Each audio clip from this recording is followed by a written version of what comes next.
Hello and welcome to Taking to School with Dr. Tom Prichard. I'm your host, GP John Pussman, the two-man power trip. Of course, joining me is the star of the show, the former WWE World Tag Team Champion and eight-time Smoky Mountain Wrestling Tag Team Champion, one of the greatest trainers ever in the history of the business, the Doctor of Desire himself, Dr. Tom Prichard. Dr. Tom, how you doing today, sir? John, I don't know if I could be any better. Thank you very much for asking. Nice. Wow, great response. The I only thought you might response do I have, the no, no, I've left that behind. I still feel the same, but I've yeah, left it okay. behind. Yes. Or maybe even the Scott Hall better than you. Could Right? be. You tell Yeah, everybody's better than them. Yeah, that's yeah. why maybe you can go for.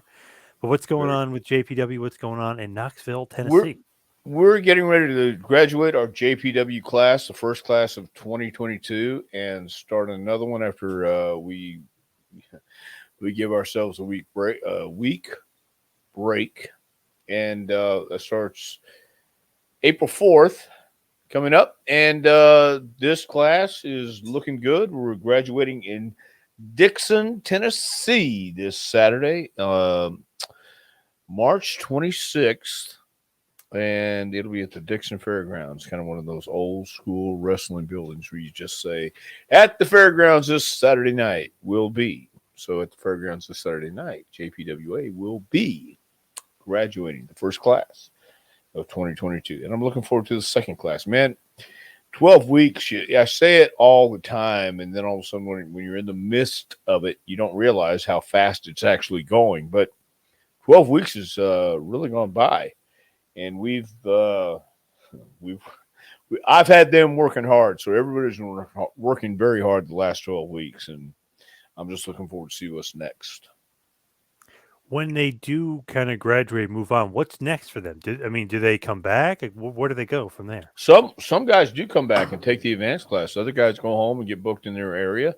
Other people have stuck around this area and got booked locally, which I'm doing my best these days to make relationships with guys like a Joe Kazana, whose grandfather ran Knoxville for so many years, and Joe is now promoting in Sweetwater, Tennessee, an hour away. I love KC Gold down in Burt Prentice's old territory, in Dixon and Jackson and things like that. But I'm trying to expand these guys to get them some experience and also not have to drive 3 to 5 hours to get there all the time. But that's where they go.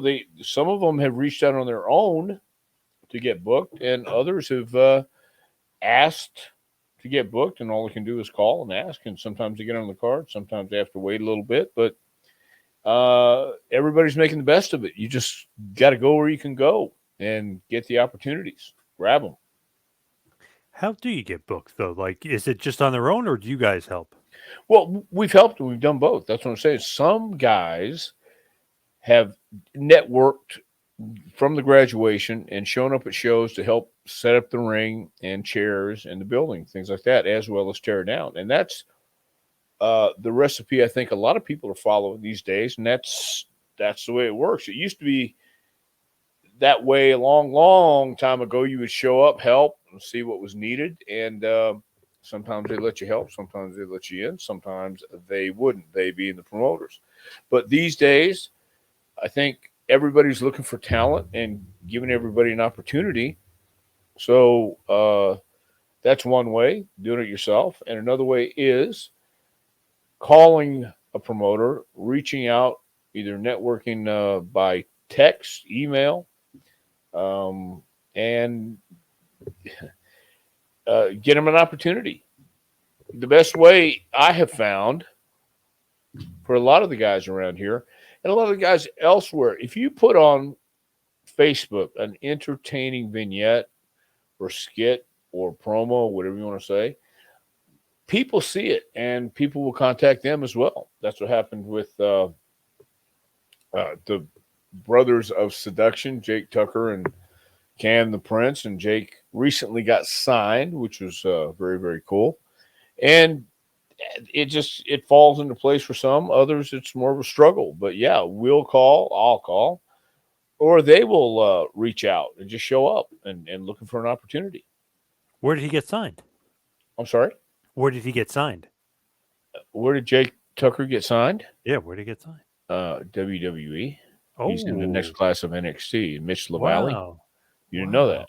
I didn't know that. Wow, look at You didn't see that. Mitch LaValle in the class of whatever class that is. They're coming. I missed that. I haven't checked the latest Yo, you class. haven't, Wow. because if you would have checked it, he would have said he'd been training with Natalia, he'd been training with TJ and Okay. myself, and so yeah, we're very proud of him.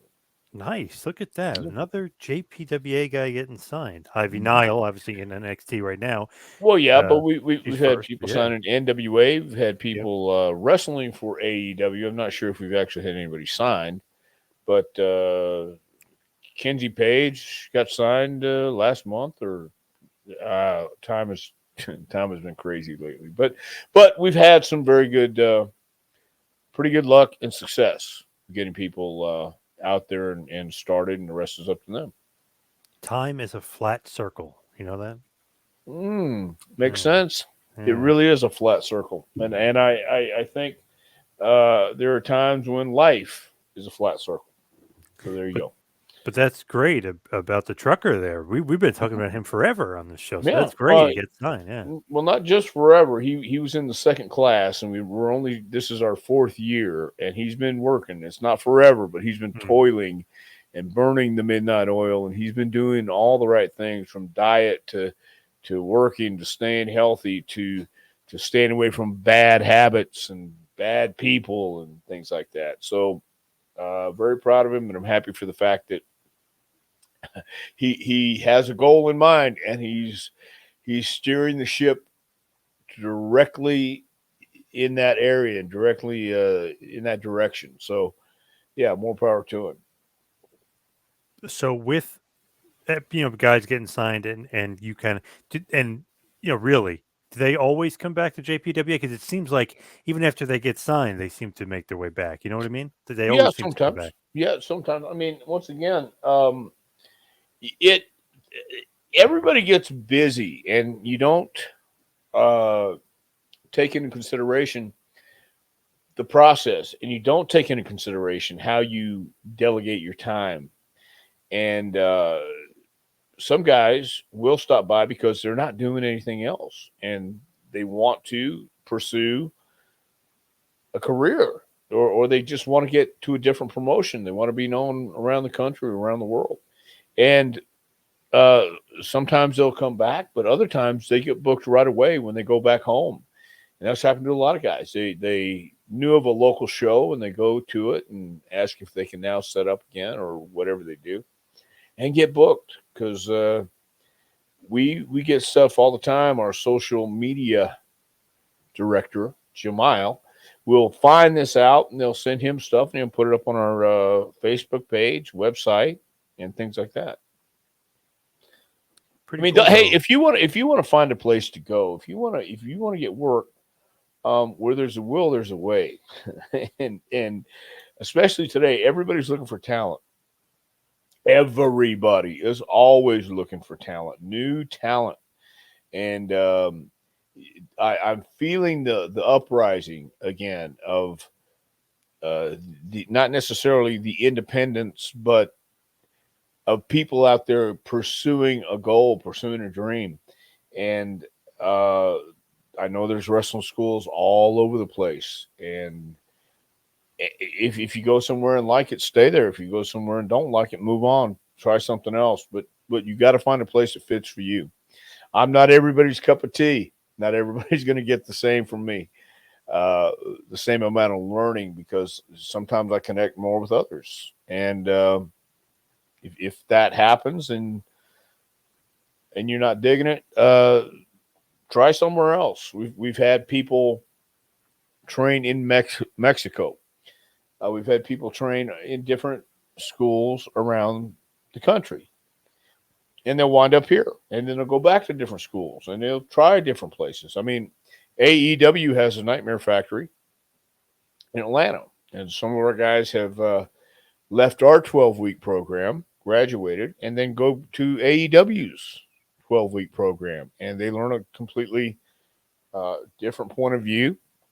They'll hear different words saying the same thing, pretty much, It's about the basics and fundamentals. And once you say that, for some people, that's all they hear. It's about basics and fundamentals. But that really is just the beginning, and it opens the door to improvement if you understand how to use the basics and fundamentals and what to do in between your moves and your spots and the nuances that you do in the ring.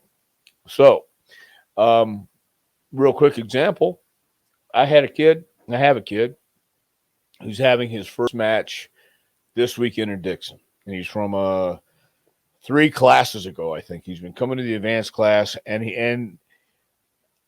he's one of these people who don't fully have their confidence yet. They're still a little trepidatious about being loud or being just going out and giving it you're being authentic. Let me say that. I'm searching for words here, but the authenticity. And now, as he's getting comfortable and learning that it's okay to be who he is, and it's okay to make a scene appropriately. In other words, he knows he's getting it. He's got a long way to go, of course, but everybody does. He's getting the point that it's great, and you have to know the fundamentals and basics. Now he's learning what to do in between. And last night he had a great match doing this stuff in between. And I can't explain it. I have to show it and tell you about it. And some people click, some people don't. It took him a little while to click onto it because he wasn't sure how to come across authentic. And now that he's been given the opportunity, I think he's going to be fine. Look at that.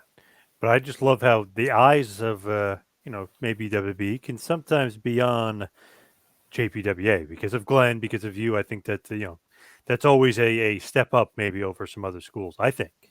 I agree 100%. But at the same time, if you have talent, it doesn't matter. And if you have ambition, it doesn't matter where you go. We can help guide you. We can only give you, as coaches, our opinion. When I speak of us or I'm talking about the QT Marshalls, the Mr. Kennedys of the world, the Red Dog and Jazz and Rudy Gonzalez's in Texas and things like this. All of us, I would venture to say, have the same opinion, the same outlook on how a match should go and what the basis is. And we all point to learning a sound, fundamental background and doing it until you can't get it wrong. Not doing it until you get it right, doing it until you can't get it wrong. And that takes a while, but it should become second nature. So we could do all the spots, we could do all the practices, but I have one of the sayings on the wall where you practice, let's say 4 hours or 2 hours, even if it's 2 hours a day, 5 days a week.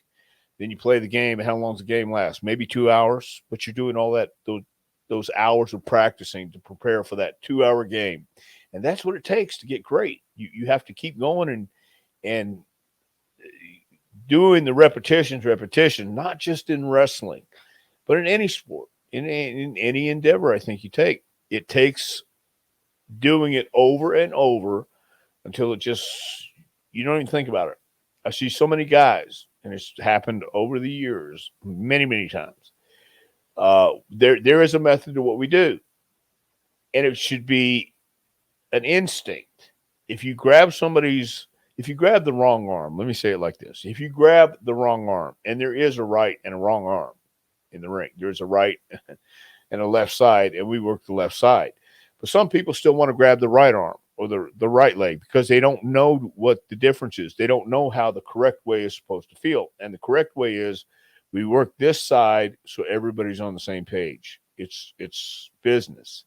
And it's tough because while we may know what we're doing in the ring, this should be improv. This should look like it's not supposed to be rehearsed. You go out there and you do simulated combat, yes. But you should make it exciting and unpredictable. Even when you know what you're doing, it should look like this is happening on the spur of the moment. So I think all of us, at least the coaches I know and the people I went and have done camps with and for, seem to agree the same thing. It's great to be able to do the cool stuff because you need some really cool high spots in there, no doubt about it. But you have to know where to put them, and the only way to learn that is to get in there and get your reps in.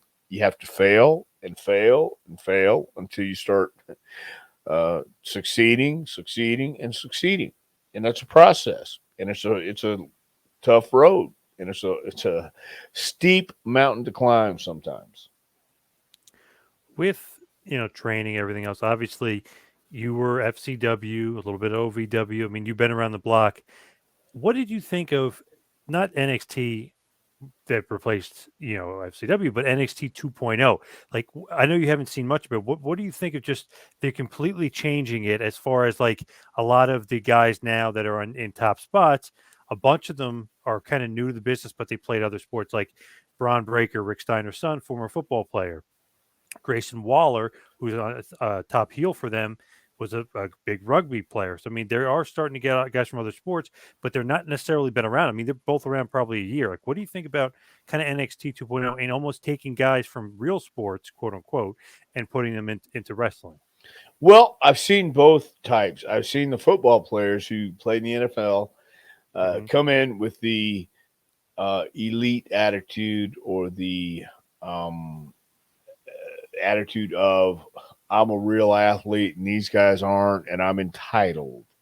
And I've seen that, and then I've seen the guys who come in and the girls who come in, gals, ladies who come in, played other sports, but respect what sports entertainers slash professional wrestlers do. I read the comment about doesn't sports entertainer or WWE superstar sound so much better than professional wrestler? To some people, maybe so. But I've seen both sides of it, and the ones who come in who can't be coached or uncoachable in this business or can't take direction when they do something that they think looks cool, and it might look cool, but if you're a 300-pound man and you run across the ring from one corner to the other and you do a high impact move that looks really cool, but you go over the top rope and then you go to the floor and you're told not to do that, but yet you continue to do that because you think it's cool and you think somebody's trying to hold you down. Well, we call that uncoachable and people who don't listen. And I've seen that. I've seen the guys who go, "Oh yeah, yeah, you're right," and yet they'll go out and do it again and again, and we'll say, "Don't do it again. That's not what we want you to do. We want you to do what we want you to do. Can you do this?" Yes, yes, yes, sir. By the way, and then they go out and do it again. So then we know you just patronize us and you're just full of shit. So I don't mind athletes from other sports coming in as long as they understand now they have to learn this. And not everybody can. Uh, we had a guy one time, I wouldn't mention his name anyway, but I can't even remember his name. When we would come in, get ready to do drills, to get rolling and warm up. He thought he was okay to go into the main arena. He needed his breakfast from McDonald's. And I would come out. I came out 3 times. It's strike three. You're out. Uh, you need to get your ass in there with everybody else. Oh, yes, sir. Yes, sir. Yes, sir. And the next morning, you do the same thing. So, how many times do you have to be told? Because you'll only be told once, I think, when you get on the main roster, unless you're some main event superstar. But if you come from another sport, even though you might have watched wrestling growing up, there's a lot more to it than what you watched. You have to understand how to do it now and why to do it and when. And that's not what they're registering. They're registering that, hey, I'm a big guy from another sport. I don't have to follow their rules. I'll follow my rules because I've been catered to and I've been told how great I was. And this WWE Hall of Famer said I should be there. And he told me don't take any bumps. I'm too big. And look at him and go, yeah, yeah. Well, you have to put that in context too. You're not there yet. So some guys get it, some girls get it, and some don't. And I think that's just part of that's part of working with people, especially young people who are pretty fresh with an ego and think they're going to be the next Hogan or Warrior or Stone Cold. So Braun Breaker is down there. He's great. He's like a combination of Rick and Scott. Obviously, he's Rick's kid, but he's a combination of both Steiner brothers. Talks like Scott. He kind of has the athleticism more so of Scott, where he can just like a kind of a freak athlete, but he looks like Rick. And he's got Rick's power, so he's a great combination. They actually have Dolph Ziggler down there, who just won the NXT title, working with him. Obviously, they see something in him. They want a veteran of 20 years, whatever, 14, 15 years, whatever it is with Ziggler, that they want him working with Breaker, and they had Bobby Roode down there working with him. So they see something in him. He was on Raw too, and they didn't job him out like they did for Karrion Kross. He actually won his match on Raw, so they definitely see something in him, which is good. Well, of course, and I think it's great to have guys like Rude and Ziggler down there as player coaches, getting in the ring with these guys and leading. That not just everybody can do that either. That takes a certain attitude and an adjustment. So uh, it's obvious the office trusts those guys, the veterans that they have back with NXT, and they're trusting the rookies to put them out there. Um, and that's a huge part of the process. And with the PC especially, that is their job. They're getting paid to be there, and I think they're doing the 8 to 12 hour days. Not every day, but a lot of times it's they're long days, and you better love what you're doing and be passionate about this. Not everybody is. Some guys want to come in and milk it for all it's worth, and then if it happens, it happens. If it doesn't, it doesn't. That'll make for a miserable existence, I think. But going in and loving the place, loving what you're doing, man, that makes everything so much better, in my opinion. So as far as today's topic, I want to talk about, I want to talk to you a little bit about Memphis Developmental, the Power Pro Wrestling, the PPW, Randy Hale's promotion down there in Memphis. Really 98, 99, and a little bit 2000, 2001 a little bit, but that was kind of the developmental down in Memphis, which was almost like an unofficial official developmental. But what were you kind of doing down there? Obviously, you all had your home in Stanford. You're working there with a lot of guys. Stasiak was probably one of them. Like, but you also went down and you traveled down to Memphis, and sometimes you'd even get in the ring with these guys. So, what was like the duties at that point? You were still coach, but it's almost like you said, you're almost like a player coach. Well, yeah, I was for a while because I would go on the road with the guys uh, on occasion, and Memphis, I do believe was still part of the developmental system, right? It was Randy Hmm. Hales and Corey Macklin working things out, and that was my role to work with the guys Monday through Friday. Uh, if need be, we do the weekends, but we try to take it off and have some some relaxation because they in Stanford they got to be long days too. But occasionally we would go down to Memphis, and Bruce came down with us on occasion, and would check out the guys, see how their progress is, and see if there's anybody around that we might have missed, or and needed to sign. And that's again, it was great having a territory like Memphis. It was great having places where you could send the guys and have them being watched and get a progress report on them. So uh, I've always, quite honestly, besides the payoffs, I always liked the Memphis territory. You had Monday Memphis, Tuesday was Louisville, Wednesday was Evansville, and then you had Thursday and Friday for spot shows, and then Saturday morning was Memphis TV. And you knew your schedule, and if you were booked every week, which pretty much everybody was, um, you knew the routine.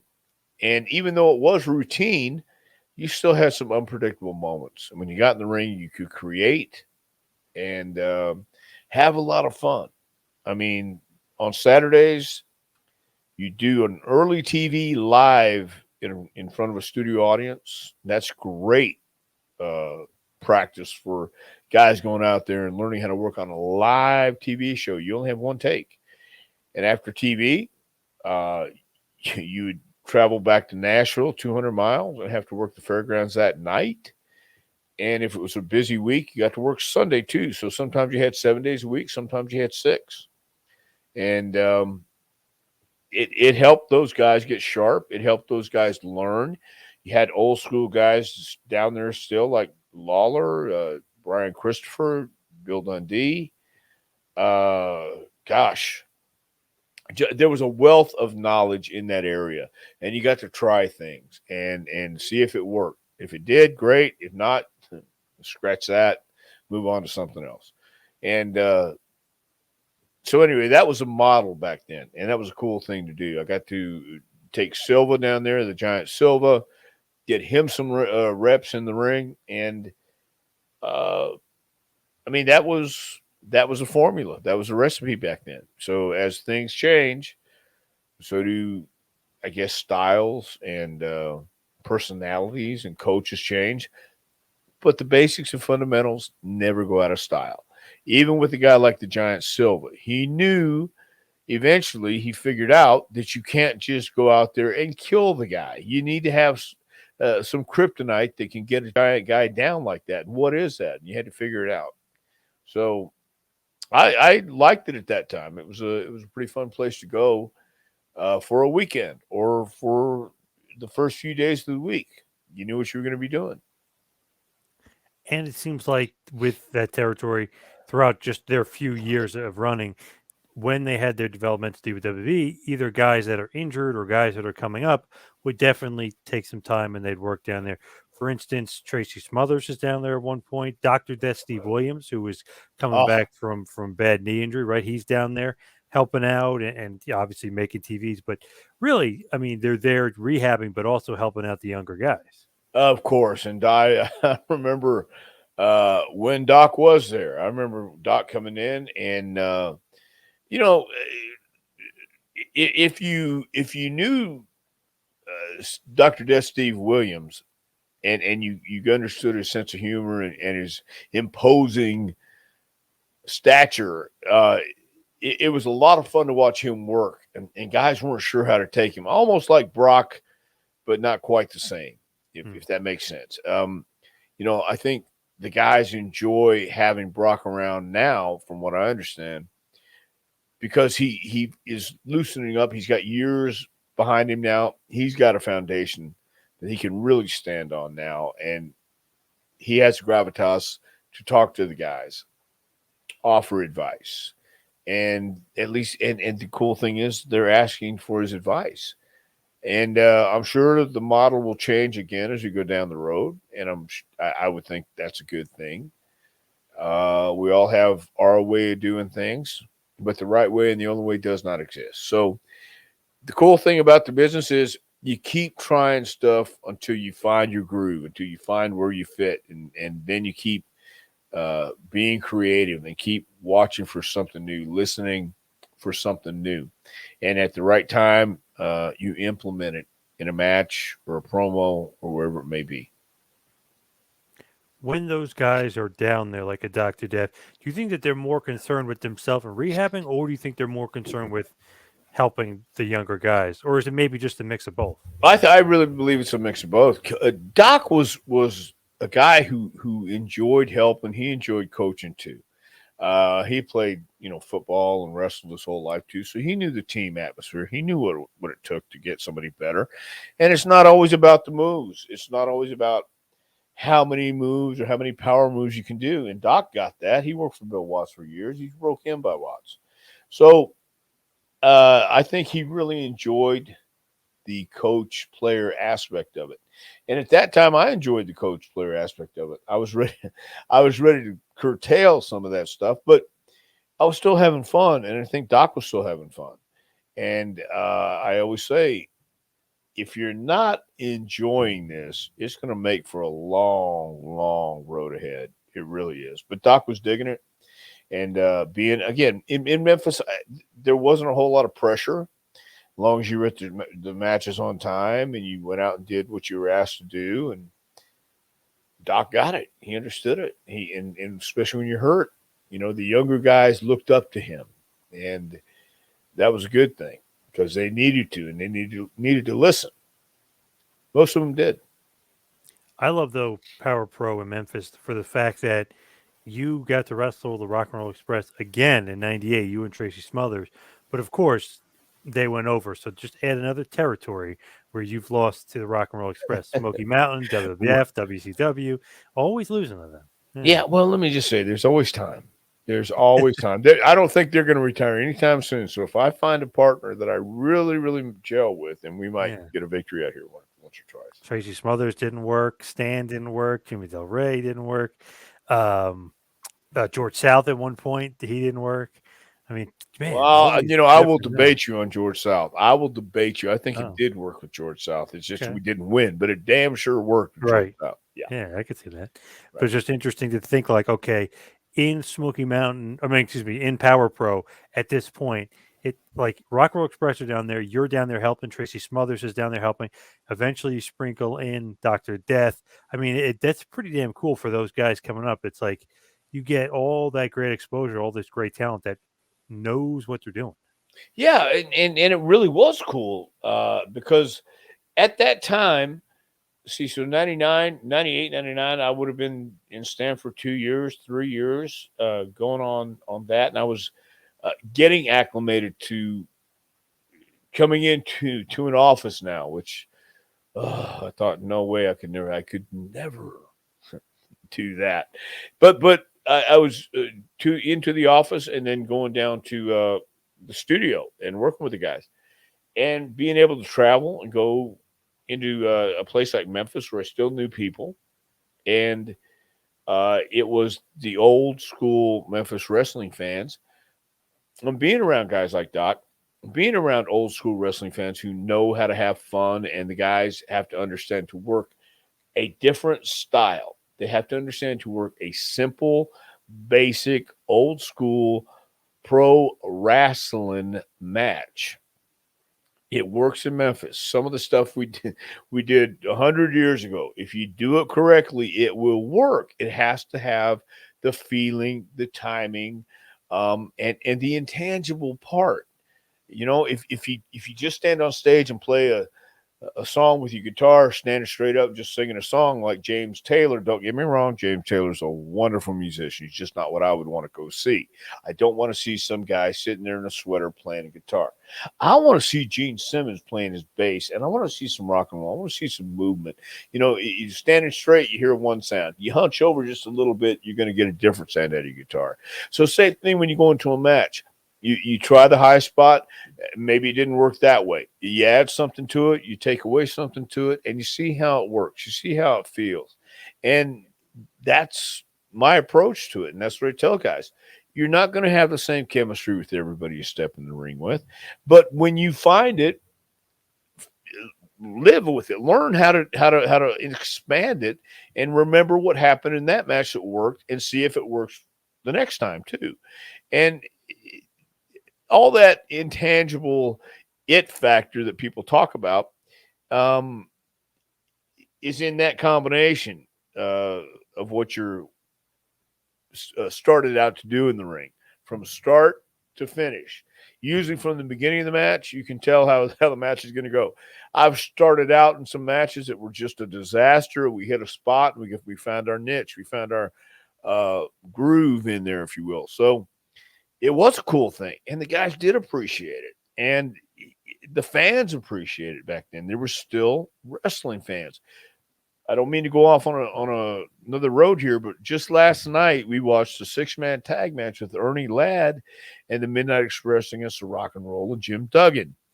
And from the time the Rock and Roll got in the ring, the crowd is up, electric. I mean, they are electrified. You could feel it. I mean, the goosebumps. Throughout the match, it was sustained. Throughout a 15-minute match, sustained crowd participation, sustained excitement, sustained interest in the match because they didn't just do spot, spot, spot, spot. They let everything breathe. They had the body language all in tune, all in sync. And this isn't rocket surgery. It's really not. But there is some method to what we do. And there is a lot of method, especially when you have a top team, two top teams like the Rock and Roll Express and Midnight. Add Ernie Ladd, who was undeniably a superstar in his day, 7 foot tall, and Jim Duggan, who was a superstar then, but he hadn't reached the heights he would reach. So that was so cool to revisit and watch and realize about that time period, that frame of reference that I don't know if anybody these days could respect or even relate to.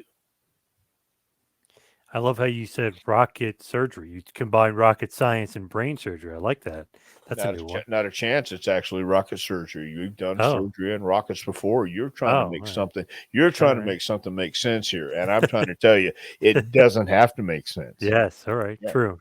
Uh-huh. The thing is, I doubt you'll remember this, but you wrestled Sid Vicious, which is so random and kind of funny. But Sid ends up beating you on a Mid-South Coliseum at the great venue that it is on 10/3/98 for Power Pro. Sid making a surprise appearance there. I don't know if you'll remember that at all. There is a chance that did happen. I do think I do remember that because my best days were behind me even then. And I think Sid made, I don't know why he made an appearance there and why he did it, but I'm glad it was quick.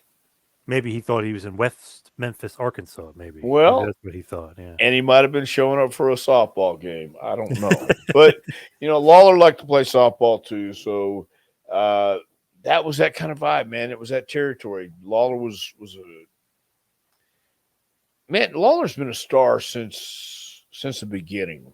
And yes, we all start out green, but Lawler was an icon in Memphis. He was, he is the king of Memphis. And that's what a lot of people these days and the kids in the business, these kids in the business, those damn kids, don't understand what Lawler meant to Memphis in his heyday, in his prime. Jerry Lawler, Bill Dundee, Jerry Jarrett, and anybody working programs with those guys, when they went out, the fabulous ones, another example, they were mobbed. They were recognized everywhere they went. They had TV, a 90-minute TV, I think it was 90 minutes, live television every Saturday morning in Memphis, Tennessee, and it was bicycled around the loop. They would see the same show and just change some parts on the card. A lot of times it'd be the same card. But that was the magic that those guys carried.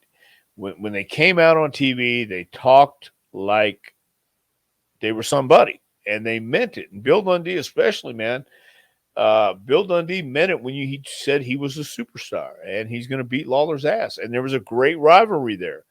I think they both at times didn't care for each other personally, but I know they always respected each other because you could see it in their work when they stepped in the ring. So, again, watching the six-man last night, I was telling the guys, you're watching to find little pieces that you can use and make your own, whether it's a walk, a talk, a move, whatever. So, and these guys were great at feeling it and improv and didn't have to call a lot of things in the ring. They felt it and knew it. If Dundee was coming at Lawler either was going to hip toss him, body slam him, nail him, whatever. And Bill was ready for anything. That's the cool part that doesn't happen today. You don't have to call everything when you're a pro or get to that point in your career. By that time, if you're coming off the ropes and he's stopping, and you have to read it in an instant. You have to know if he's going to backdrop you, head to body slam, hip toss, whatever it may be. they didn't always know that, but they instinctively felt it. And it wasn't always because they did the match the night before, but sometimes it was. And that's a lost art for sure. So on 2/12/1999, part of PPW, of course, you ain't seen nothing yet. You wrestled twice. Earlier tonight, you lose to Sean Stasiak. Then in the main, yeah, I can't believe that. But Man, then the main event of the evening. This is the craziest match, and we've talked about crazy matches before on this show. I mean, we were talking about some match later on in Eddie Marlin's life that you were his tag partner years ago. We were talking about some random matches that were involved, but this is might be the most random. Bruce Prichard, Giant Silva, Dr. Death, and you defeat Baldo, which is Matt Bloom, right. Albert, Randy Hales, Vic Grimes, and Sean Stasiak in an 8-man tag. What the hell? Bruce and Randy Hales are wrestling in a match that involves Giant Silva and Dr. Death and Vic Grimes. This might be the craziest match of all time. Well, or you could say it might have been the craziest match of all time. But then again, you had Sensational Sherry and Macho Man against the American Dream, Dusty Rhodes, and Sweet Sapphire. Sweet Sapphire. So, and Bruce was at ringside for that too. And I think again, it was just a way to have fun and put him in a match. So they're going to be down there, and Randy probably wanted to work, and Bruce probably wanted to work. Better place. What better place than Memphis? I mean, Right. They brought Andy Kaufman in and sold out. So I mean, Memphis would do the crazy stuff like that, and Tennessee has always been known for doing crazy stuff like that.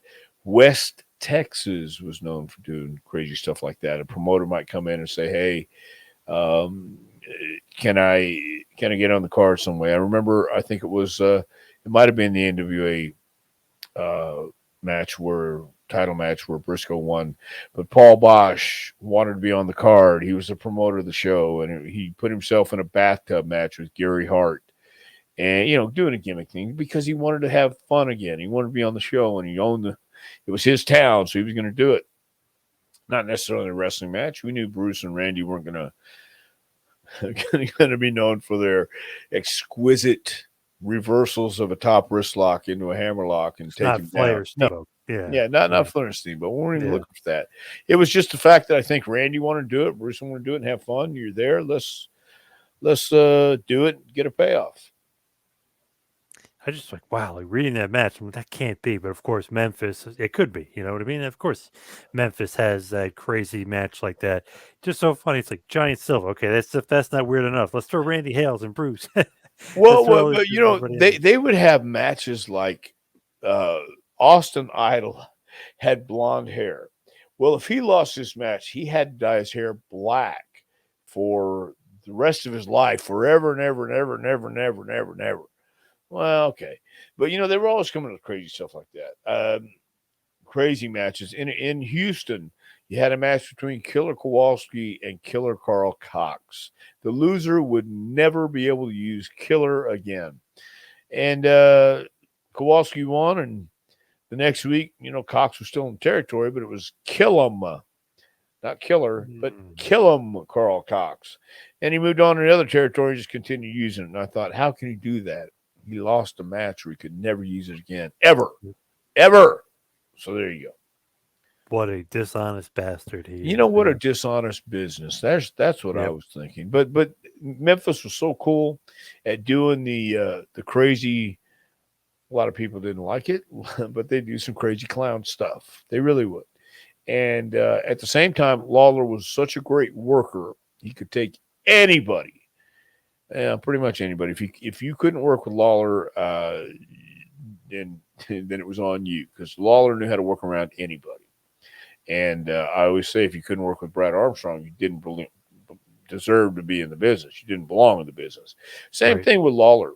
If you can't work around him, with him, let him sell and timing, things like that, then give it up. Go away. Leave now. And that's the talent. And that was storytelling. So now we have people writing stories for the guys that have to go out and perform it instead of just going out and learning how to do it, and that takes time too. So Yep. maybe we don't have that much time. Who knows? On 2/13/99, Stasiak and Vic Grimes defeat you and Dr. Death Steve Williams. And then No, that finally, can't happen like that. I don't isn't think that Sean crazy? ever. Yeah, it is crazy. Go ahead. Sorry.